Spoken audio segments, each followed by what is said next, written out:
ओम श्री सद्गुरु परमात्मने नमः। श्री योग वशिष्ठ महारामायण निर्वाण प्रकरण सर्ग 204। योगी बोले, हे मुनीश्वर, यह आश्चर्य है कि जो पदार्थ सुखदायक नहीं है उनकी ओर चित्त बड़ा यत्न करता है, पर तो भी वे सिद्ध नहीं होते।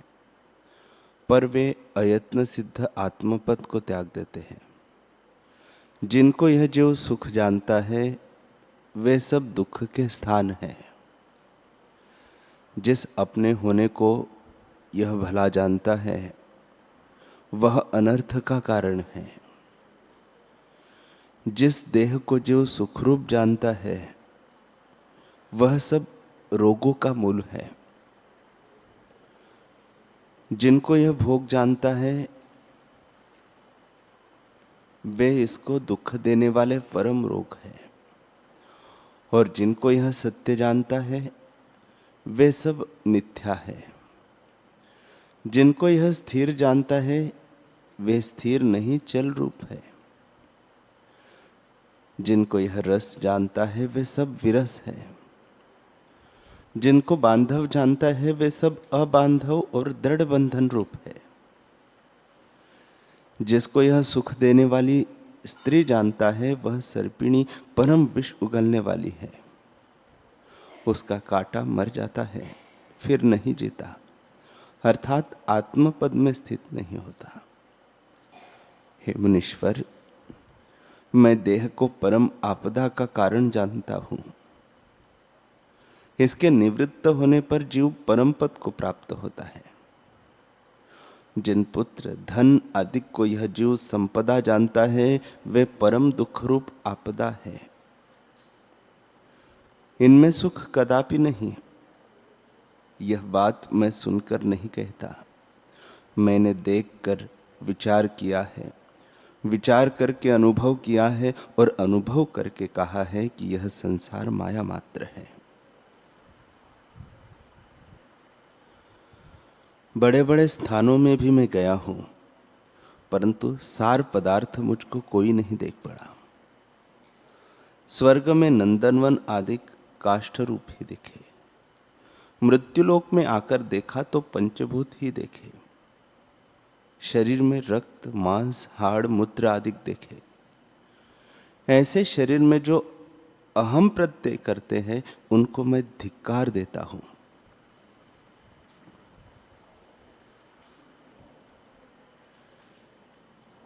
शरीर की आयुष्य ऐसी है जैसे दोनों हाथों में जल लीजिए तो बह जाता है, अथवा जैसे जल में तरंग बुलबुले उपजकर नष्ट होते हैं या बिजली की चमक होकर नष्ट हो जाती है। जो ऐसे शरीर को पाकर सुख की तृष्णा करते हैं वे महामूर्ख है।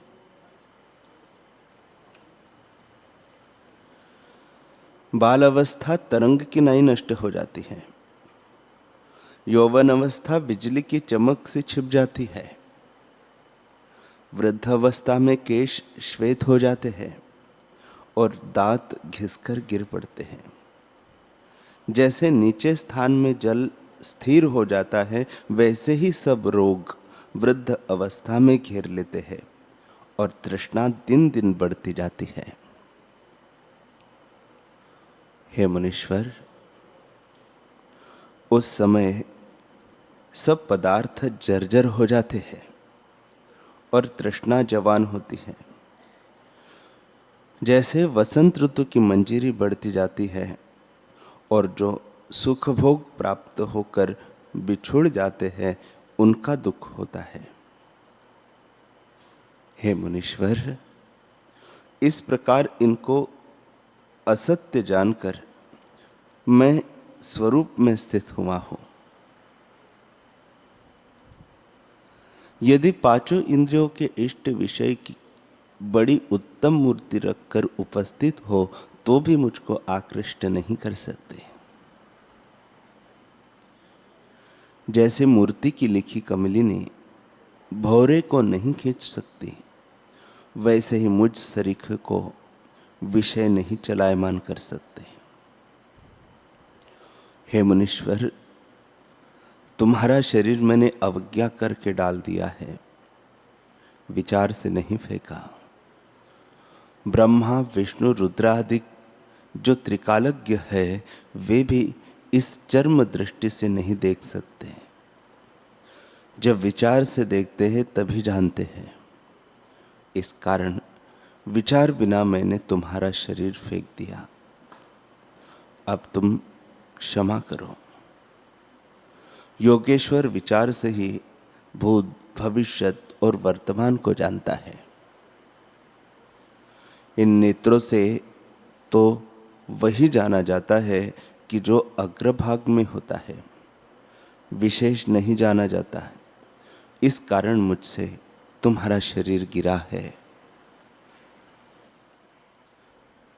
श्री वशिष्ठ जी बोले, हे रामचंद्र जी, तब मैंने उसे कहा, हे साधु, मैंने भी तुझे विचार बिना गिराया है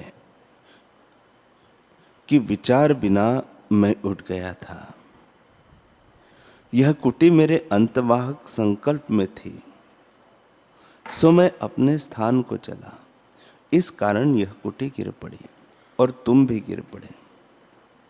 जो बीत गई सो भली हुई, उसकी क्या चिंता कीजिए। ज्ञानवान बीते की चिंता नहीं करते। जो होनी थी सो भली हुई। हे साधु, अब जहां तुम्हें जाना है वहां जाओ और हम भी जाते हैं। हे रामचंद्र जी, इस प्रकार चर्चा करके हम दोनों आकाश मार्ग को उड़े। जैसे पक्षी उड़ते हैं और परस्पर नमस्कार करके अलग हो गए। वह अपने स्थान को गया और अपने स्थान को चलकर बहुतेरे स्थान देखता गया, परंतु मुझको कोई न जानता था। हे रामचंद्र जी, यह संपूर्ण वृत्तांत जो मैंने तुमसे कहा है, उसे तुम विचारो। राम जी ने पूछा, हे भगवान, आपने जो सिद्ध के साथ समागम किया था, तो आकाश मार्ग में कैसे शरीर से किया? आपका पंचभौतिक शरीर तो पृथ्वी पर पड़ा था और पृथ्वी में अनुरूप हो गया था, फिर आप किस शरीर से विचरे? वशिष्ठ जी बोले, हे रामचंद्र जी, अंतवाहक शरीर से मैं विचरता फिरा था और उसी से सिद्धों, देवताओं, इंद्र, वरुण और कुबेर के स्थानों में फिरा हूं, परंतु मुझे कोई न देखता था। मैं सबको देखता था। संकल्प रहित पुरुष से मेरा व्यवहार हुआ था और किससे कहूं? राम जी ने पूछा, हे मुनीश्वर, अंतवाहक शरीर तो इंद्रियों का विषय नहीं है, फिर सिद्ध से आपने चर्चा कैसे की और उसने आपको कैसे देखा? वशिष्ठ जी बोले, हे रामचंद्र जी, इस प्रकार जो तुम कहते हो तो सुनो। सिद्ध को मैं इसलिए देख पड़ा कि मेरा संकल्प सत्य था। मुझे यह फुरना हुआ कि सिद्ध मुझे देखे और मुझसे चर्चा करे। इसमें उसने मुझको देखा और उसका संकल्प भी मुझ में आया, तब जाना। जो दोनों सिद्ध हो और उनका संकल्प भिन्न भिन्न हो तो एक दूसरे के संकल्प को नहीं जानते, परंतु किसी का विशेष संकल्प हो तो वह दूसरे के संकल्प को जानता है। इससे यद्यपि उसका संकल्प मेरे देखने को न था, पर मेरे दृढ़ संकल्प था, इससे मैं उसके संकल्प को खींचकर अपनी ओर ले आया। जो बलि होता है उसी की जय होती है। इससे उसने मुझको देखा। हे रामचंद्र जी, जो अंतवाहक में स्थित होता है उसको तीनों कालों का ज्ञान होता है, परंतु व्यवहार में लगे तो उसे भूल जाता है। और जो वर्तमान पदार्थ होता है उसी का ज्ञान होता है। इसी कारण उसने मेरा शरीर डाल दिया था, क्योंकि वह समाधि के व्यवहार में लगा था और मेरे संकल्प से वह कुटी भी तब गिरी थी जब मैं अपने स्थान के व्यवहार को ऐसा चिंतन करके चला था। जो मैं चिंतन में न होता, अंतवाहक शरीर में होता और उस कुटी का भविष्यत विचार उस संकल्प को रहने देता तो वह सिद्ध न गिरता। पर मैं तो और ही व्यवहार में लगा था। इससे अंतवाहक शरीर भूल गया, जिससे वह कुटी गिर पड़ी और सिद्ध भी गिर पड़ा। हे रामचंद्र जी, इस प्रकार सिद्ध गिरा, उससे चर्चा हुई, तब मैं वहां से चला और अंतवाहक शरीर से आकाश मार्ग में फिरने लगा। सिद्धों के समूह और देवता, विद्याधर, गंधर्व, किन्नर, ऋषि, मुनि, वरुण, कुबेर, इंद्र, यम आदि सबके स्थान देखे, परंतु मुझको किसी ने न देखा। मैं बड़े बड़े शब्द करता कि किसी प्रकार कोई शब्द सुने और मुझको देखे, परंतु मेरा शब्द कोई न सुनता और न कोई मुझको देख पाता। जैसे स्वप्न में कोई शब्द करे तो उसका शब्द कोई जागृत मनुष्य नहीं सुनता, और जैसे न संकल्प वाला दूसरे के सृष्टि व्यवहार का शब्द नहीं सुनता, वैसे ही मुझको कोई न जानता था। हे रामचंद्र जी, इस प्रकार मैं प्रथम आकाश में पिशाच की नाई विचरा, फिर दैत्यों के स्थानों में विचरा। मैं सबको देखता था पर मुझको कोई न देख पड़ता था, पर मुझको कोई न देख पाता था। राम जी ने पूछा, हे भगवान, पिशाच का शरीर, जाति और क्रिया कैसी होती है? उनके रहने का स्थान कौन है? वशिष्ठ जी बोले, हे रामचंद्र जी, पिशाच की कथा से कुछ प्रयोजन न था, तथापि तुमने प्रसंगवश पूछा है, इससे मैं कहता हूं। पिशाच का आकार नहीं होता, वे जो रूप रखते हैं सो सुनो। कई तो आकाश की नाई शून्य होते हैं और परछाई की नाई डराते हैं। कई शूकर और कई काक रूप रखकर स्थित होते हैं। ऐसे रूप रख वे विचरते हैं और सबको देखते और जानते हैं, पर उनको कोई नहीं जानता। शीत उष्ण से वे दुख पाते हैं और इच्छा, द्वेष, लोभ, मान, मोह, क्रोध आदि विकार उनमें भी रहते हैं। शीतल जल और अच्छे भोजन की भी वे इच्छा करते हैं और नगरों, वृक्षों और दुर्गंधपूर्ण स्थानों में भी रहते हैं। कहीं सियार होकर दिखाई देते हैं और कहीं श्वान होकर दिखते हैं। मन में भी प्रवेश करते हैं और मंत्र, पाठ, दान आदि से जो वश होते हैं वह भी अपनी अपनी वासना के अनुसार होते हैं। इनमें भी उत्तम, मध्यम और नीच होते हैं। जो उत्तम है वे देवताओं के स्थानों में, मध्यम मनुष्यों के स्थानों में और नीच नरकों में रहते हैं। इनकी उत्पत्ति अचिंत्य चिन्मात्र से, जो दृश्य से रहित शुद्ध चैतन्य है, हुई है। हे रामचंद्र जी, सबका अपना रूप वही चैतन्य सत्ता कल्प वृक्ष की नाई है। उसमें जैसी जैसी वासना होती है वैसा ही वैसा पदार्थ होकर भासित होता है। हे रामचंद्र जी, न कहीं पिशाच है और न जगत है। ब्रह्म सत्ता ही ज्यों की त्यों अपने आप में स्थित है।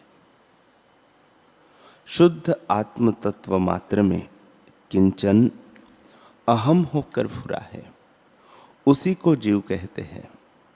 उस अहम की दृढ़ता से मन फुरा है। वह मन ब्रह्मारूप होकर स्थित हुआ है। उस ब्रह्मा ने मनोराज्य से आगे जगत उत्पन्न किया है और ब्रह्मा ही जगत रूप होकर स्थित हुआ है। वह ब्रह्मा ब्रह्म में स्थित है। हे रामचंद्र जी, ब्रह्मा का शरीर अंतवाहक और केवल आकाश रूप है और उसके दृढ़ संकल्प से आदि भौतिक जगत दृढ़ हुआ है। उसी मन से और मन हुआ है।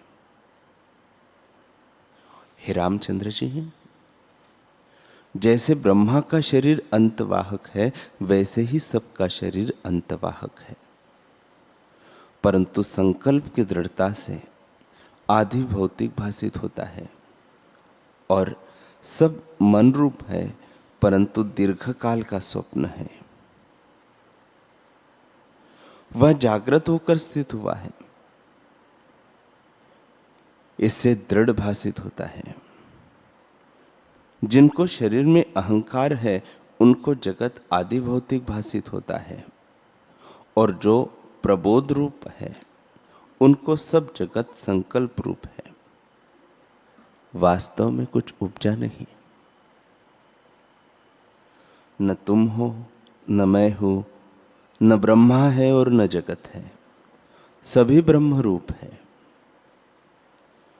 जैसे आकाश और शून्यता में, अग्नि और उष्णता में, वायु और स्पंद में कुछ भेद नहीं, वैसे ही ब्रह्म और जगत में कुछ भेद नहीं।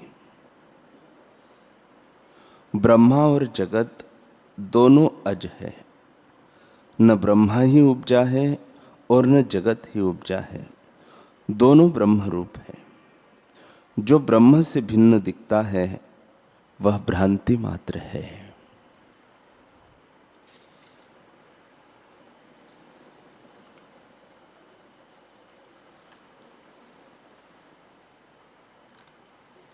हरि ओम।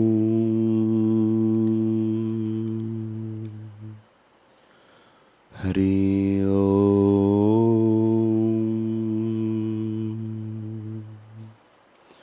ओम सहना भवतु सहनौ भुनक्तु सह वीर्यं करवावहै तेजस्विनावधीतमस्तु मा विद्विषावहै। ओम शांति शांति शांति। श्री सद्गुरुदेव भगवान की जय।